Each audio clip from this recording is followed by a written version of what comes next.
My son threw a birthday party with 300 guests for my grandson. When I arrived, the security guard said, "Sorry, ma'am, this party is for close family only." I smiled. I made just one phone call, and every guest was left in shock. "I'm glad to have you here. Follow my story until the end and comment the city you're watching from so I can see how far my story has reached." I stood there clutching the small wrapped gift, watching 300 guests stream into the ballroom while a security guard blocked my path like I was some kind of threat. The irony wasn't lost on me. I was being kept out of my own grandson's birthday party. "I'm sorry, ma'am, but this is family only," the guard repeated, his voice professional but firm. His name tag read Marcus, and he avoided my eyes as he spoke. Family only. The word stung deeper than any physical blow could have. I am family. "I'm Cedric's grandmother, for God's sake. I've been in this boy's life since the day he was born 7 years ago. There must be some mistake," I said, trying to keep my voice steady. "I'm Bernice Caldwell. Cedric is my grandson." Marcus shifted uncomfortably, glancing at his clipboard. "I'm sorry, but you're not on the approved list." The instructions were very clear about who could attend. Through the glass doors, I could see the elaborate setup. A massive bounce house shaped like a castle, tables draped in royal blue cloth, balloons everywhere. The whole thing probably cost more than most people's cars. My son Damon had clearly spared no expense for his boy's 7th birthday. "Could you please check with my son? Damon Caldwell? He's the father." "I'll need to verify with Mrs. Caldwell," Marcus said, pulling out his radio. Before he could speak into it, I heard the click of heels on marble. Jovi appeared in the doorway, looking every bit the picture-perfect mother in her designer dress and professionally styled hair. She was only 32, but she carried herself with the confidence of someone who'd never been told no. "Oh, Bernice!" she exclaimed, her voice dripping with false surprise. "What are you doing here?" The question hit me like a slap. What was I doing here? I was here to celebrate my grandson's birthday, just like I had every year since he was born. Just like any grandmother would be. "I'm here for Cedric's party," I said, my voice barely above a whisper. "I brought him a gift." Jovi's perfectly painted lips curved into what might have been a smile on someone else's face. On hers, it looked predatory. "Oh, sweetie, didn't Damon tell you? We decided to keep it small this year, just immediate family." I looked past her at the crowd inside. There had to be at least 300 people in that ballroom, co-workers, neighbors, people I'd never even seen before. But apparently, I wasn't immediate family enough. "Jovi, please," I said, hating how my voice cracked. "I just want to see Cedric, to wish him happy birthday." "He's so busy with his friends right now," she said, not moving from the doorway. "Maybe next time we can arrange something smaller. More appropriate. More appropriate." The words echoed in my head as I stood there, holding a gift for a child I wasn't allowed to see. This was my grandson we were talking about, the boy I'd babysat countless times when Jovi had her spa days or shopping trips, the child I'd rocked to sleep during his colicky months while she complained about the noise. "Where's Damon?" I asked, looking around desperately. "I need to speak with my son. He's handling the party," Jovi said smoothly. "You know how these things are. So much to coordinate." Through the glass, I caught a glimpse of Cedric in his little suit, laughing as he ran between the tables. He looked so happy, so alive. My chest tightened with a pain I hadn't felt since my husband died 5 years ago, the pain of being utterly alone. "I'll just leave this for him," I said, extending the gift toward Marcus. It was a remote-controlled helicopter, something Cedric had been asking for. I'd saved up for months to buy it. "That's so thoughtful," Jovi said, but she made no move to take it. "I'll make sure he gets it." The dismissal was clear. I wasn't welcome here. In the space of 5 minutes, I'd been reduced from beloved grandmother to unwanted visitor. The woman who'd helped raise this child was now being treated like a stranger. I turned to leave, my legs feeling like lead. Behind me, I heard Jovi's voice, bright and cheerful as she greeted other guests. "Welcome! Come in, come in! Cedric's going to be so excited to see you." The parking lot felt like a desert as I walked to my car. Other guests passed me, dressed in their party finest, chatting excitedly about the celebration I'd just been banned from. A few nodded politely, but most didn't even notice me. I sat in my car for a long moment, staring at the gift in my lap. 7 years old. Cedric was 7 years old, and I was missing his birthday party because his mother had decided I wasn't family enough. But as I sat there, something shifted inside me. The hurt was still there, raw and burning, but underneath it was something else, something harder. Something that had been building for months as I watched Jovi's subtle manipulations, her constant requests, her way of making me feel like I was never quite good enough. I pulled out my phone and scrolled through my contacts until I found the number I was looking for. My finger hovered over it for a moment. Once I made this call, there would be no going back. The phone rang twice before a familiar voice answered. First National Bank. This is Rebecca. How can I help you? Rebecca, this is Bernice Caldwell. I need to speak with you about my daughter-in-law's accounts. The party was still going strong when I hung up the phone 20 minutes later. Through the windows, I could see the celebration continuing, all those guests enjoying themselves while I sat alone in my car, but I wasn't powerless. Not anymore. I started the engine and drove away, leaving the gift on the passenger seat. Cedric would get his present eventually, but first, his mother was going to get exactly what she deserved. Driving home from that humiliating encounter, my mind kept drifting back to how it all started. When had I become the enemy in my own family? When had loving my grandson become such a crime? The answer came to me as I pulled into my driveway. It started the day Jovi realized I had money. 8 years ago, when Damon first brought her home, I thought she was lovely. She was young, vibrant, and my son looked happier than I'd seen him since his college days. She was working as a receptionist at a dental office. Nothing glamorous, but she had dreams. Big dreams. I want to give Damon the life he deserves, she'd told me over coffee during one of our early meetings. He works so hard, and I just want to support him. I'd been charmed by her ambition, her dedication to my son. When they got married 6 months later, I was thrilled. Finally, Damon had found someone who would take care of him the way his father and I had. The first request came during their honeymoon. They were in Bali, and Jovi called me crying. Their rental car had broken down, and they needed money for repairs. $500. Not a fortune, but enough to help them enjoy their trip. I'm so embarrassed to ask, she'd sobbed into the phone. But we spent everything on the wedding, and we just want this time to be perfect. I wired the money without hesitation. What grandmother wouldn't want her son to have a perfect honeymoon? Then came the apartment deposit. Then the furniture for their new place. Then Jovi's student loans that were apparently causing her so much stress that she couldn't sleep at night. It's affecting my health, she'd explained, her hand pressed dramatically to her chest. The doctor says stress can cause fertility problems, and we want to give you grandchildren so badly. That one got me. The promise of grandchildren dangled like a carrot in front of a lonely widow. I paid off her student loans, $23,000, without blinking. When Cedric was born, I thought the requests would stop. We had our grandchild. The purpose had been fulfilled.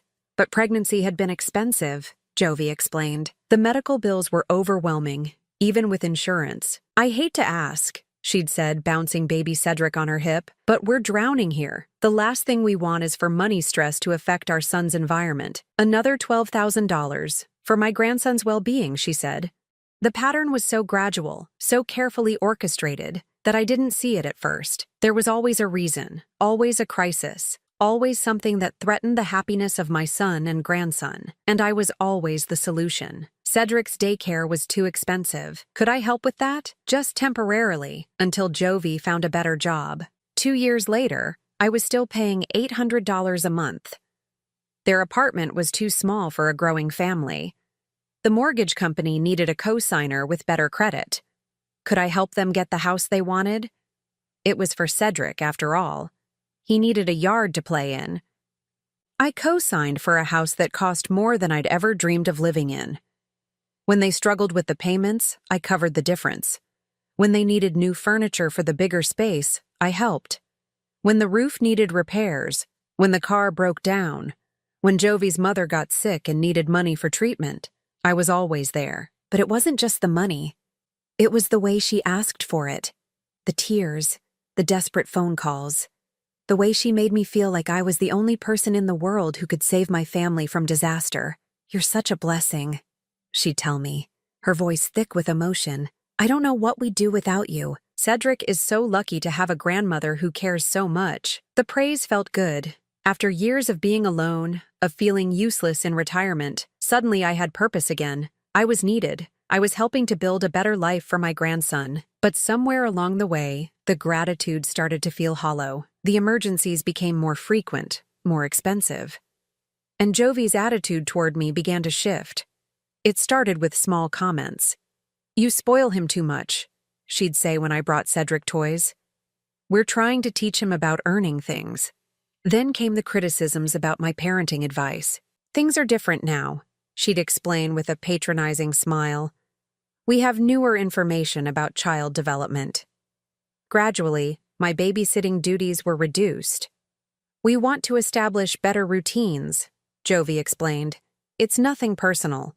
But it felt personal. Especially when I'd see social media posts of her going out with friends while Cedric was at expensive daycare, the daycare I was paying for. 6 months ago, I'd started to notice something odd.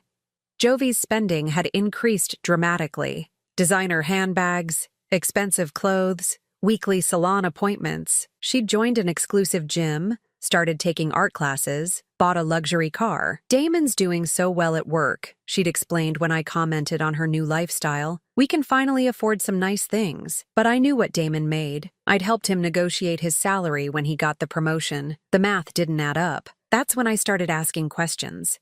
Quietly, carefully, because I didn't want to seem like I was prying. But what I found made my blood run cold. The money I'd been sending for Cedric's expenses, the daycare, the clothes, the activities, wasn't going where Jovi said it was. She'd been depositing it into a separate account, one that funded her increasingly luxurious lifestyle. The receipts I found in her purse during my last visit told the story. Spa treatments, shopping sprees, expensive dinners with friends, all paid for with money I'd sent to help with my grandson's needs. I'd been funding Jovi's transformation from a struggling dental receptionist into a woman who looked like she'd stepped out of a magazine. While I ate generic cereal and clipped coupons, she was living like a queen on my dime. The betrayal cut deeper than any physical wound. I'd trusted her with my money, my heart, my relationship with my grandson, and she'd used all of it to build a life that apparently didn't have room for me in it. As I sat in my living room that night, staring at the empty gift box that should have been opened by excited 7-year-old hands, I realized something had fundamentally changed. I wasn't just hurt anymore. I was angry. For 8 years, I'd been played like a violin. Every tear, every crisis, every desperate phone call had been carefully calculated to extract maximum sympathy and maximum money from a lonely old woman who just wanted to be needed. I opened my laptop and logged into my bank account. The numbers stared back at me, cold and undeniable. Over the past 8 years, I'd given Jovi and Damon over $80,000, money that had come from my husband's life insurance, from my own retirement savings, from years of careful budgeting and sacrifice. $80,000. And today, I wasn't even allowed to see my grandson. I picked up my phone and dialed the number I'd memorized earlier that day. "Rebecca, it's Bernice Caldwell again. I need to know exactly how much money has been transferred from my account to Jovi Caldwell's personal account over the past year." As Rebecca pulled up the records, I felt something I hadn't experienced in years, the cold, sharp edge of righteous anger. Tomorrow, everyone at that party was going to learn exactly who they were really celebrating. The next morning, I woke up with a clarity I hadn't felt in years. No more playing the victim. No more accepting scraps of affection from people who saw me as nothing more than a checkbook with legs. I'd spent the night going through every bank statement, every receipt, every record I could find. The evidence was damning. Rebecca from First National had been helpful, more helpful than she probably should have been, but we'd known each other for 15 years. She'd handled my husband's accounts, helped me manage his life insurance payout, guided me through the financial maze of widowhood. "I've never seen anything quite like this," she'd said quietly over the phone. "The pattern is very clear. Every deposit you made for Cedric's expenses was immediately transferred to her personal account. Not a penny went to actual childcare or children's items." The numbers were staggering. In the past year alone, I'd sent $32,000 for various emergencies involving my grandson, daycare payments that never reached the daycare, medical bills that were already covered by insurance, school supplies that cost more than most people's monthly rent. But Rebecca had found something even more interesting. "Mrs. Caldwell, I ran a credit check on your daughter-in-law. She's been using your financial history as a reference for some very large purchases. Luxury car loans, credit cards, even a loan for what appears to be cosmetic surgery." My blood had run cold. "What do you mean?" "She listed you as her primary financial support and reference. The lenders approved her based on your assets and payment history. She's essentially been living on credit backed by your reputation." I'd hung up the phone feeling sick. It wasn't just theft, it was identity fraud. She'd been using my financial standing to fund a lifestyle that would have been impossible on her actual income. Now, sitting in my kitchen with my morning coffee, I pulled out my phone and dialed the number I'd been dreading to call. Damon Caldwell speaking. "Damon, it's Mom." There was a pause, then his voice came back warmer, but cautious. "Hey, Mom, how are you? I'm calling about yesterday, about the party." Another pause. "Look, Mom, I'm sorry about the confusion with the guest list. Jovi was just trying to keep things manageable, you know? 300 people is a lot to coordinate. Confusion. That's what he was calling it." "Damon, I wasn't confused. I was deliberately excluded from my grandson's birthday party." "Mom, don't be dramatic. It wasn't personal. Then explain to me how your co-workers from 3 states away were on the guest list, but your mother wasn't." Silence. I could almost hear him thinking, probably trying to figure out how to spin this in a way that wouldn't make his wife look bad. "Jovi thought it would be better to have a separate celebration with you. Something smaller, more intimate." "When? When what? When is this smaller, more intimate celebration supposed to happen?" More silence. We both knew there was no planned celebration. There never had been. "We'll figure something out," he said finally. "Maybe next weekend." "Damon, I need to ask you something, and I need you to be honest with me. How much do you think I've given you and Jovi over the past year?" "Mom, where is this coming from? Just answer the question." "I don't know. A few thousand? You helped with some of Cedric's expenses and we're grateful for that. A few thousand." I looked down at the bank statements spread across my kitchen table. "Damon, I've given you $32,000 in the past 12 months alone." "That's not possible." "It's not only possible, it's documented. Every wire transfer, every check, every deposit. $32,000 for daycare bills that were already paid, medical expenses that were covered by insurance, and school supplies that apparently cost more than most people's cars." "Mom, I think you're confused about—" "I'm not confused." The words came out sharper than I intended. "I'm not confused. I'm not dramatic, and I'm not imagining things. Your wife has been stealing from me for years. Don't talk about Jovi like that." "Like what? Like a thief?" "Because that's what she is, Damon. She's been using money I sent for Cedric to fund her spa treatments, her shopping sprees, her luxury lifestyle. While I've been eating generic cereal and clipping coupons, she's been living like a queen on my dime." "You're being ridiculous." "Am I? When was the last time you saw a receipt for Cedric's daycare? When was the last time you actually paid for his clothes or his activities?" "I'll tell you when. Never. Because I've been paying for all of it, and none of it has been going where you think it has." I heard him take a deep breath. "Even if that's true, and I'm not saying it is, you gave that money voluntarily. Nobody forced you." The casual dismissal hit me like a physical blow. "You're right. Nobody forced me. I gave it because I love my grandson and I wanted to help. But I didn't give it so your wife could get breast implants and drive a BMW. Mom, you're out of line." "No, Damon. I'm finally seeing the line clearly. And your wife crossed it a long time ago." I hung up before he could respond. My hands were shaking, but not from fear, from anger, from the liberating rage of someone who'd finally stopped pretending that being abused was the same as being loved. I looked at the clock. The party would still be going on. All those guests, all that celebration, all that money spent on a child whose grandmother wasn't allowed to attend. I picked up my phone and dialed Rebecca's direct line. Rebecca, it's Bernice Caldwell. I need you to freeze all accounts that have any connection to Jovi Caldwell. Every joint account, every credit line, every loan that uses my financial history as collateral. Are you sure about this, Mrs. Caldwell? This is a pretty drastic step. I'm completely sure. And I need you to flag her accounts for suspicious activity. Large cash withdrawals, unusual spending patterns, anything that might indicate financial fraud. I can do that. What about the accounts she shares with your son? I thought about Damon's casual dismissal, his refusal to even consider that his wife might be lying to him. Those two. If he's not part of the solution, he's part of the problem. This is going to cause some immediate issues for them, Rebecca warned. Credit cards will be declined, loan payments will be flagged, automatic withdrawals will be rejected. Good. Maybe it's time they learn to live within their actual means. After I hung up, I sat in the quiet of my kitchen for a long moment.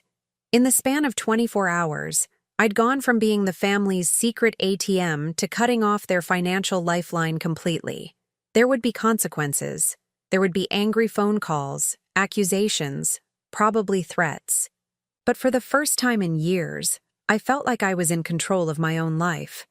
I picked up my phone one more time and dialed a number I'd memorized from the party invitation. Fairmont Ballroom, this is Jessica. Jessica, this is Bernice Caldwell. I believe there's a party going on in your main ballroom right now. A children's birthday party? Yes, ma'am, the Caldwell party. Are you calling about the event? In a way. I'm calling to let you know that the credit cards being used to pay for that party are about to be declined. The accounts have been frozen due to suspected fraud. There was a pause. Ma'am, I'm not sure I understand. You will. Very soon, you're going to get a call from a very panicked woman named Jovi Caldwell. When she tries to pay for the party, her cards won't work. I just wanted to give you a heads up. Should I be concerned about payment for the event? I thought about all the money I'd unknowingly contributed to this extravagant celebration that I wasn't allowed to attend. No, don't worry about payment. Just make sure she understands that there are consequences for stealing from family. As I hung up, I realized I was smiling. Really smiling, for the first time in months. The party was about to get very interesting. I didn't have to wait long. My phone started ringing at 3:47 p.m., right when the party should have been winding down. I let it go to voicemail, then it rang again, and again. By the fifth call, I finally answered. What did you do? Jovi's voice was shrill, panic bleeding through every word. I stopped funding your lies, I said calmly, settling back into my favorite chair. You crazy old woman. Do you have any idea what you've done? The entire party saw my cards get declined. 300 people watched me get humiliated at my own son's birthday party. Interesting.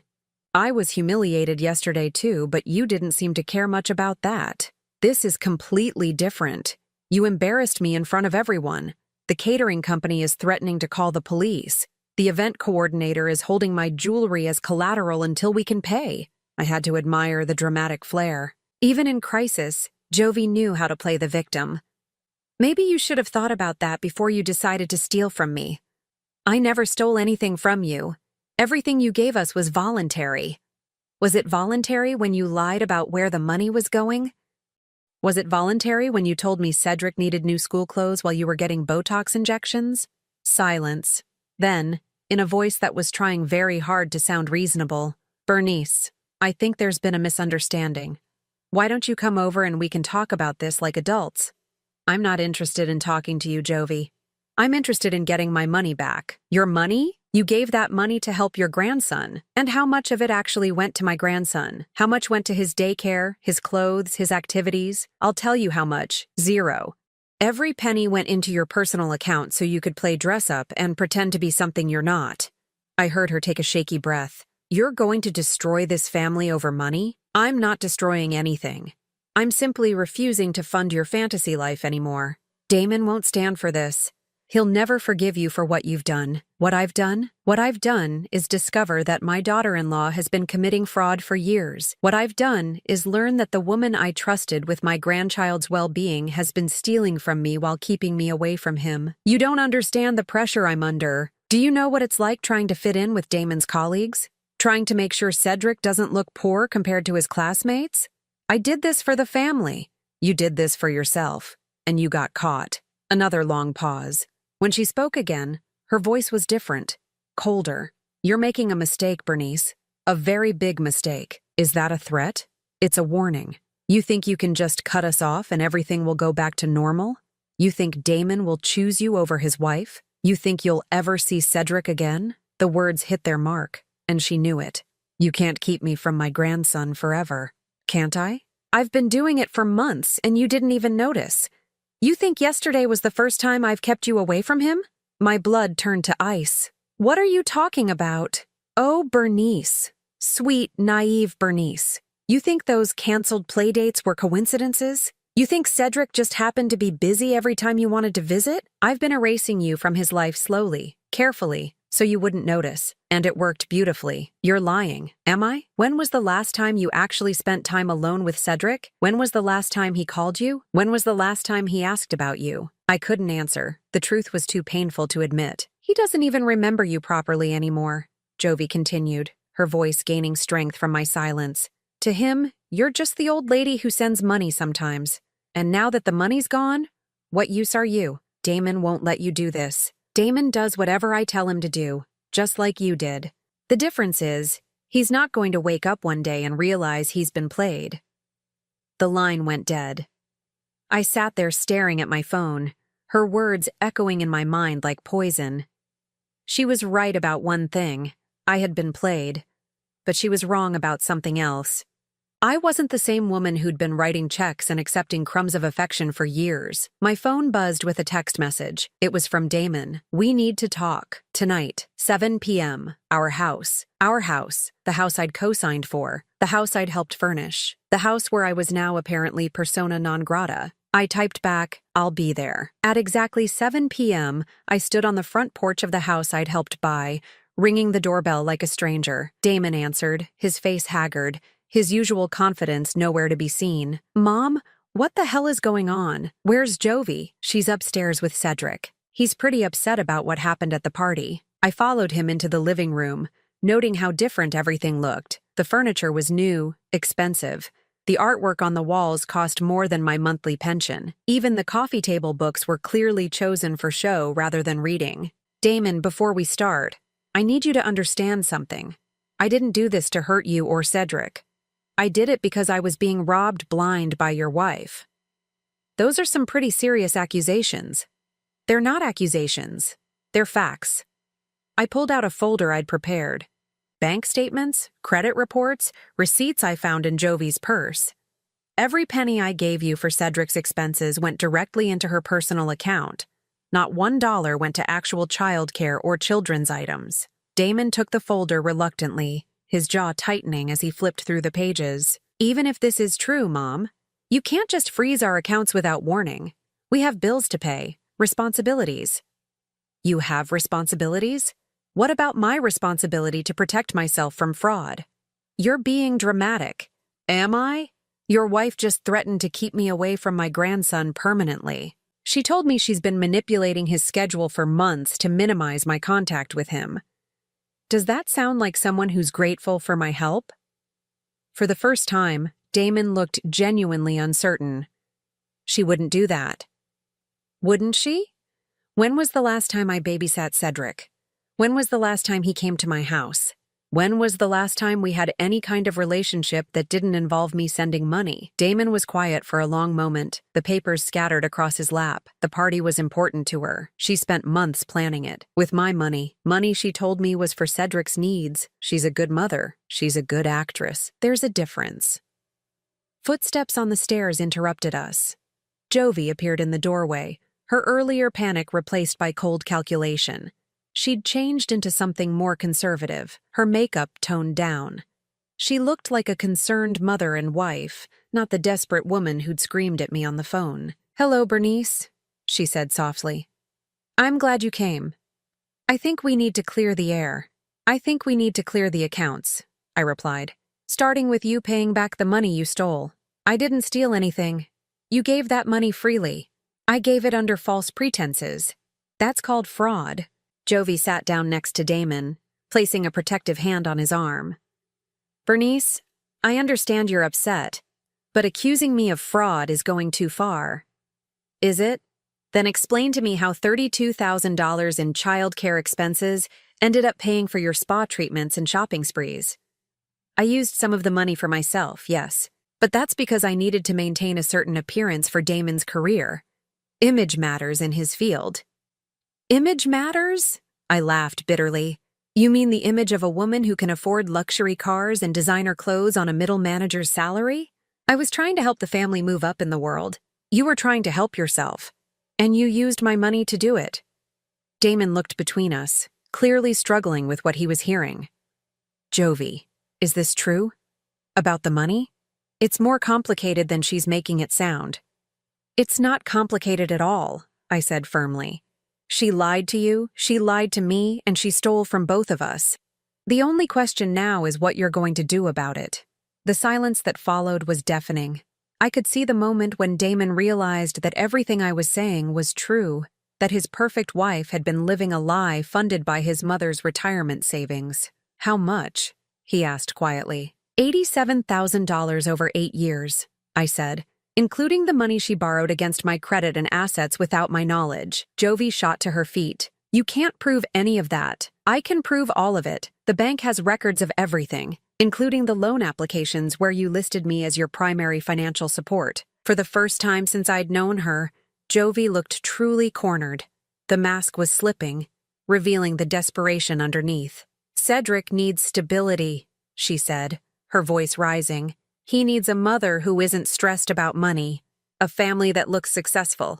I did this for him. You did this for yourself, I said, standing up. And now it's over. As I walked toward the door, I heard Jovi's voice behind me, shrill and desperate. You'll never see him again. I'll make sure of it. I didn't turn around. We'll see about that. I had one more call to make when I got home. This time, it wasn't to the bank. It was to my lawyer. My lawyer, Patricia Hendricks, had been handling family legal matters for 30 years. She'd helped me with my husband's estate, guided me through the complexities of widowhood, and now she was about to help me reclaim my life from a woman who'd been systematically destroying it.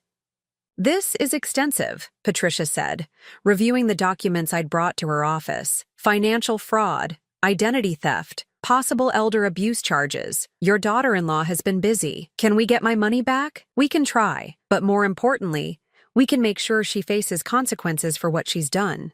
This isn't just about money anymore, Bernice. This is about establishing your rights as a grandmother and protecting you from further exploitation. I'd been thinking about Jovi's threats all night.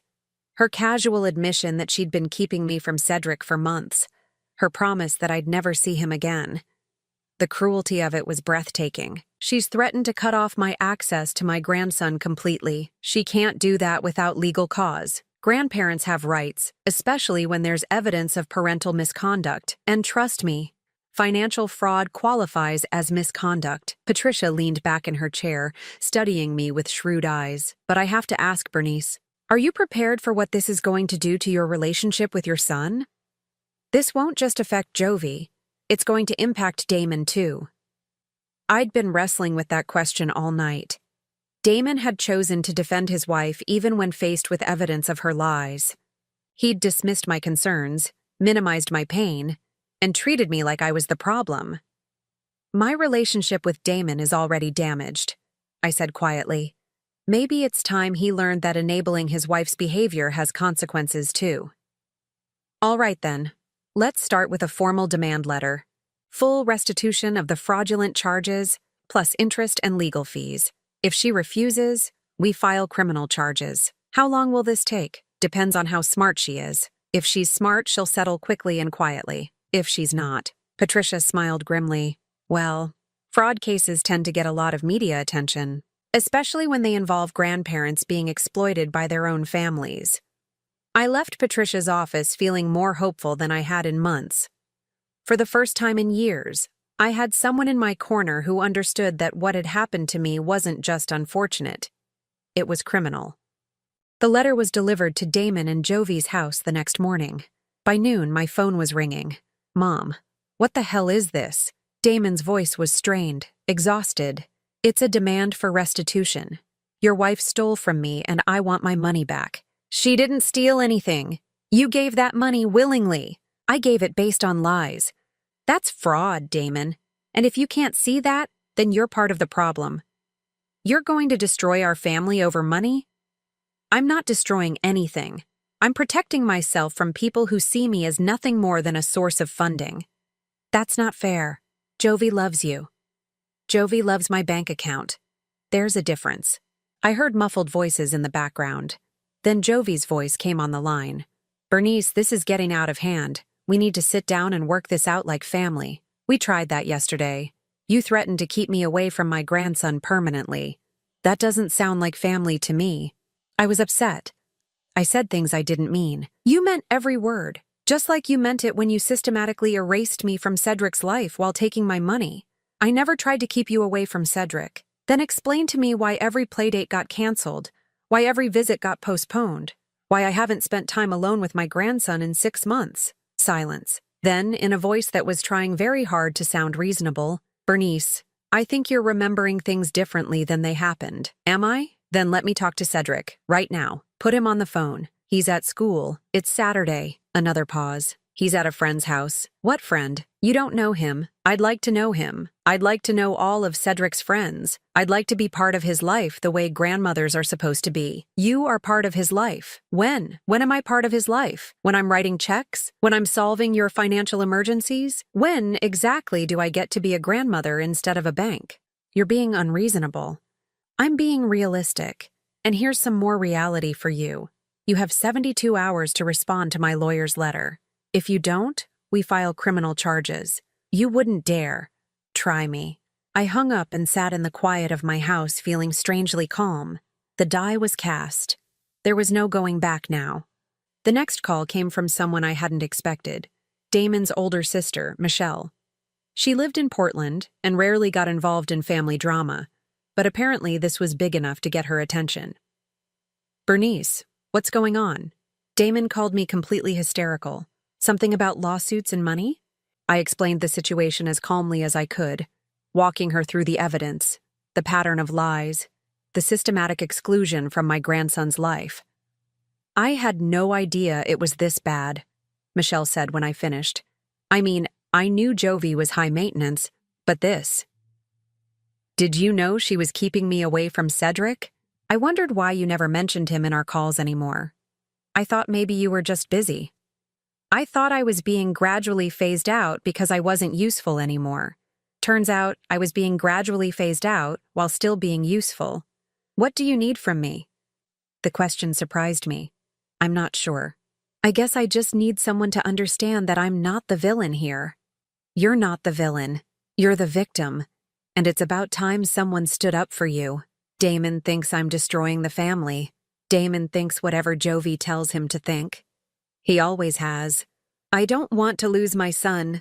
You already have, Bernice. At least this way, you might get your grandson back. That evening, I was making dinner when I heard a car in my driveway.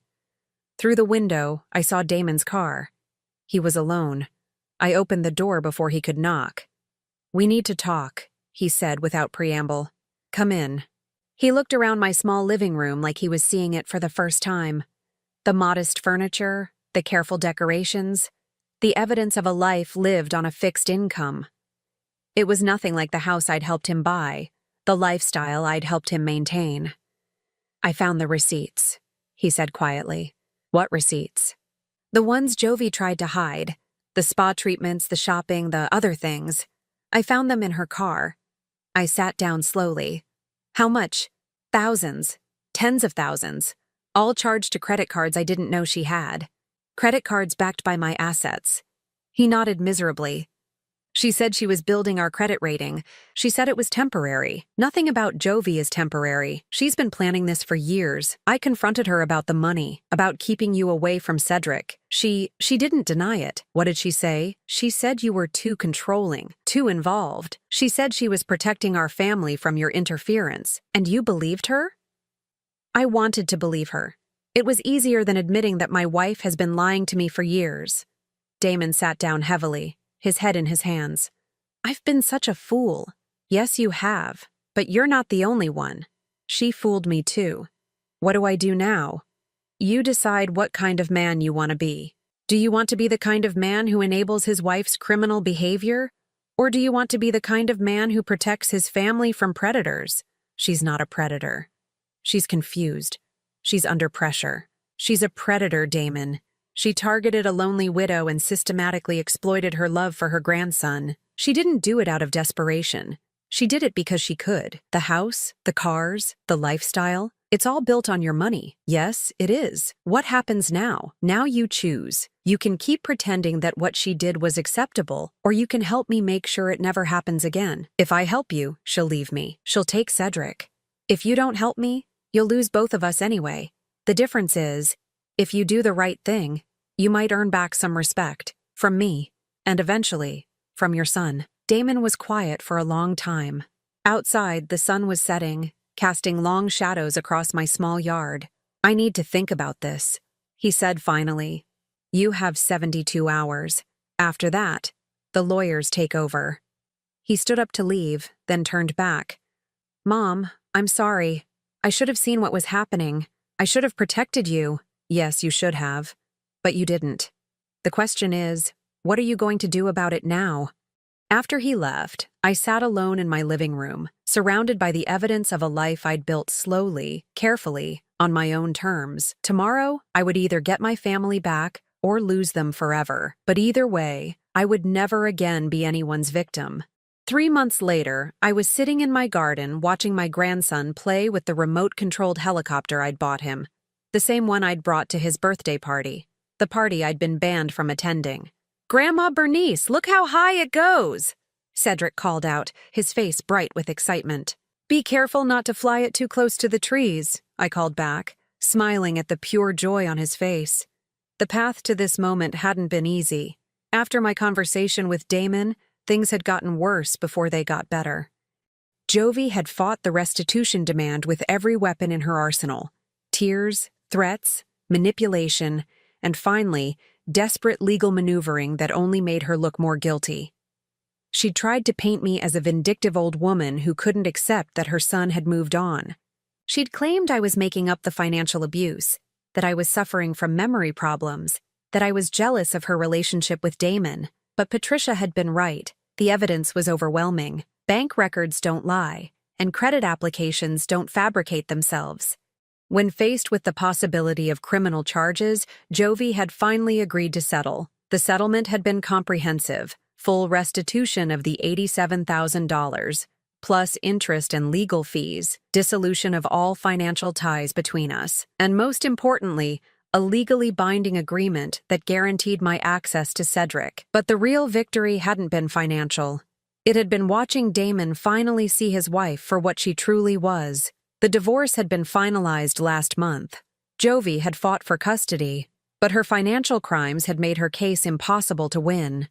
She'd been granted supervised visitation and ordered to pay child support, a delicious irony, considering she'd never financially supported anyone in her life. She's moved back to her mother's house in Ohio, Damon had told me during one of our weekly dinners. She's working at a call center and living in a studio apartment. Apparently, reality is quite different from the fantasy she created with your money. I'd felt a moment of pity for her, but only a moment. She'd made her choices, and now she was living with the consequences. How's Cedric handling it? Better than I expected. He misses her, but he's also happier, less anxious. It's like he can finally relax. I'd understood what he meant. Children sense tension, even when adults think they're hiding it. Cedric had been living in a house built on lies, funded by stolen money, maintained by manipulation. Now he was living in a smaller house, with fewer luxuries, but with honesty. Grandma, can we make cookies now? Cedric asked, running over to where I sat on the porch swing. Of course, sweetie. What kind do you want to make? Chocolate chip, with extra chips. I laughed, remembering all the times Jovi had criticized my unhealthy treats. All the times she'd claimed I was undermining their parenting with my indulgences. Now I could spoil my grandson properly, the way grandmothers are supposed to. In the kitchen, as we measured flour and sugar, Cedric chatted about school, his friends, his plans for the summer. He was different now, more open, more trusting. The careful reserve he'd developed over the past year was gone. Grandma, can I ask you something? Of course, honey. Why did Mommy go away? I paused, considering my words carefully. Damon and I had agreed to keep the explanations age-appropriate, to protect Cedric from the uglier details of his mother's behavior. Sometimes grown-ups make mistakes, sweetheart. Your mommy made some mistakes that hurt people, and she has to face the consequences. Did she hurt you? Yes, she did. But that's not your fault, and it doesn't change how much I love you. I'm glad you're here more now. Me too, baby. Me too. That evening, after Damon picked up Cedric, I sat on my porch with a glass of wine, watching the sunset paint the sky in shades of gold and pink. My phone buzzed with a text from Michelle. Saw the pictures of you and Cedric baking. You both look so happy. I'm proud of you for fighting for him. I smiled, typing back. Best decision I ever made. It was true. Standing up to Jovi had been terrifying, but it had given me back my life. I was no longer defined by how much money I could provide or how many problems I could solve. I was valued for who I was, a grandmother who loved her grandson, a mother who deserved respect, a woman who wouldn't be taken advantage of anymore. The financial settlement had allowed me to rebuild my retirement savings, but more importantly, it had taught me something about my own worth. I wasn't just a source of funding for other people's dreams. I was a person with my own needs, my own boundaries, my own right to be treated with dignity. Damon and I were still rebuilding our relationship. The process was slow, sometimes painful, but it was honest in a way it hadn't been for years. He'd had to confront his own role in enabling Jovi's behavior, his own willingness to look the other way when it benefited him. I keep thinking about all the signs I ignored, he'd told me during one of our conversations. The way she always had explanations for everything, the way she made you feel guilty for questioning her. I should have seen it. She was very good at what she did, I'd replied. She made it easy for us to believe what we wanted to believe. But you figured it out. You stood up to her. I got tired of being treated like a checkbook instead of a person. It took me too long, but I finally got tired of it. Now, 3 months later, I was planning a real birthday party for Cedric's 8th birthday. Nothing as elaborate as the 300-guest extravaganza that had started this whole mess, but something warm and genuine. A backyard barbecue with his friends from school, homemade decorations, and a grandmother who was actually invited to attend. I want to help plan it, Damon had said when I mentioned the party. I want to do it right this time. What do you mean? I want to plan a party that's actually about celebrating Cedric, not about showing off or impressing people. I want to plan a party where everyone who loves him is welcome. I'd smiled at that. That sounds perfect. As I finished my wine and prepared to go inside, I thought about the woman I'd been a year ago. Lonely, manipulated, desperately grateful for any scraps of affection from a family that saw her as useful but not valuable. That woman was gone, replaced by someone who knew her worth and demanded to be treated accordingly. My phone rang, interrupting my thoughts. The caller ID showed a number I didn't recognize. Hello? Is this Bernice Caldwell? The voice was young, female, nervous. Yes. Who is this? My name is Sarah Martinez. I got your number from a mutual friend. I think my daughter-in-law is doing to me what yours did to you. I sat back down in my chair, my heart going out to this stranger who was probably sitting in her own kitchen, surrounded by bank statements and receipts, wondering if she was going crazy. Tell me what's happening, I said gently. For the next hour, I listened to Sarah's story. The gradual requests for money, the elaborate explanations, the systematic exclusion from her grandchildren's lives. It was all depressingly familiar. I don't know what to do, she said finally, her voice breaking. I love my son, but I can't keep living like this. You don't have to, I told her. You have options. You have rights. And you have more power than you think. How do I even start? You start by documenting everything. Every transaction, every request, every excuse. Then you call a lawyer. I'm scared. I was scared too. But you know what I was more scared of? Living the rest of my life as someone's victim. We talked for another 30 minutes, and by the end of the conversation, Sarah sounded stronger, more determined. I gave her Patricia's number and made her promise to call first thing Monday morning. After I hung up, I realized something had shifted inside me. I wasn't just someone who'd survived being exploited by a manipulative family member. I was someone who could help others survive it too. 6 months later, I was sitting in Patricia's office with 3 other women who'd been financially abused by their own families. We'd formed an informal support group, sharing resources and strategies for dealing with the legal and emotional aftermath of familial financial fraud. "The hardest part," said Margaret, whose son-in-law had been stealing from her for 5 years, "is accepting that people you love can see you as nothing more than a source of money. But the most empowering part," added Ruth, whose daughter had been forging her signature on checks, "is realizing that you don't have to accept it." I nodded, thinking about how far I'd come from that humiliating day outside Cedric's birthday party. The thing that saved me was realizing that I deserved better, not because I was perfect, but because I was human. And now I have my grandson back. I have my self-respect back. And I have the knowledge that I'll never be anyone's victim again. That afternoon, I picked up Cedric from school and took him to the park. As he played on the swings, laughing with his friends, I felt a deep sense of peace. This was what I'd been fighting for. Not just access to my grandson, but the right to be part of his life on my own terms. "Grandma, push me higher," he called out. "Hold on tight," I called back, giving him a gentle push that sent him soaring. As I watched him fly through the air, fearless and joyful, I smiled. We were both finally free. Now I'm curious about you who listened to my story. What would you do if you were in my place? Have you ever been through something similar? Comment below. And meanwhile, I'm leaving on the final screen 2 other stories that are channel favorites, and they will definitely surprise you. Thank you for watching until here.